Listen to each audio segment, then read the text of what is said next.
I'm Cape Joel, and you're watching Comic Smack, the YouTube comic book show where we take closer looks at the hottest and coolest ongoing comic book storylines. And today on the show, we're going to be talking about all new X-Men issue number 3. Can Scott Summers escape a group of maniacs who worship his older, more eviler self? Well, let's hop into the comic and find out for ourselves, shall we? So as the comic opens, the ghosts of Cyclops stage a very public and very ill-advised breakout of their leader Thirst. At first, everything feels great, and why shouldn't it? They're young, dumb, and feel absolutely invincible. That is, of course, until they try and walk outside and are met by hundreds of cops. And it's right here the badass criminal facade falls aside and we see them for the scared college kids they actually are. Some of the ghosts want to take this chance to bail and surrender to the cops right now before things get out of control, but the rest of them are far too aggro and have far too much ego tied up in this right now to just simply give up. Scott does everything in his power to try and counsel these kids, saying that if they do go out and surrender now, that might not make much of a difference. As far as the cops are concerned,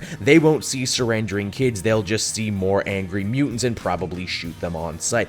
Ooh, you feel that sting right now? That is topicalness, is what that is. So what we have ourselves right here is a very dangerous powder keg, only seconds away from exploding, and the only people who could possibly stop it is the all-new X-Men who fling into action. The fight itself ultimately doesn't take that long, and I mean, really, why should it? Most of the all-new X-Men have been training their whole lives in combat, while the ghosts of Cyclops, as we've proven up until this point, have really just been a bunch of posers. When the cops eventually do storm the building, surprise, surprise, they can't tell the difference between good mutants or bad mutants and just decide that, hey, maybe we should shoot everybody. It's a good thing then that Scott chose this moment to finally step up from his cell and use his optic blast to disintegrate the bullets before they can actually hurt anybody. And with that, the day is more or less saved. The ghosts are arrested and the X-Men are free to go on their merry way. Well, free isn't exactly the right word. They're told to get the hell out of the state if they don't want to get arrested, which, you know, is basically going on your merry way. The team is ready to keep their road trip moving along, and Scott is happy to join them now, comfortable in the fact that he truly isn't the evil Cyclops everyone thought he was going to be. Of course, no one seemed to tell that to a drunken Toad who sees all of this on the news and swears revenge on Cyclops as the comic ends. Oh well, guess he can't win them all. Although X-Men number 3 was a fitting conclusion to this story arc, it was nice to see the merry mutants have to deal with more human and relatable problems, something that's kind of been missing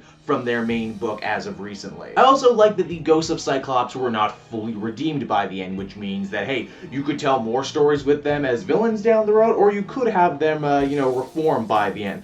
As well, another thing I dug about this comic is there was definitely a lot of pulled from the headline stuff going on. It felt very current, which, once again, the X-Men books haven't really been feeling as of late. There was a big thing going on here with, police brutality and police mistrust and everything, and I thought that was pretty cool. Overall, I would give all new X-Men number 3 an 8 out of 10.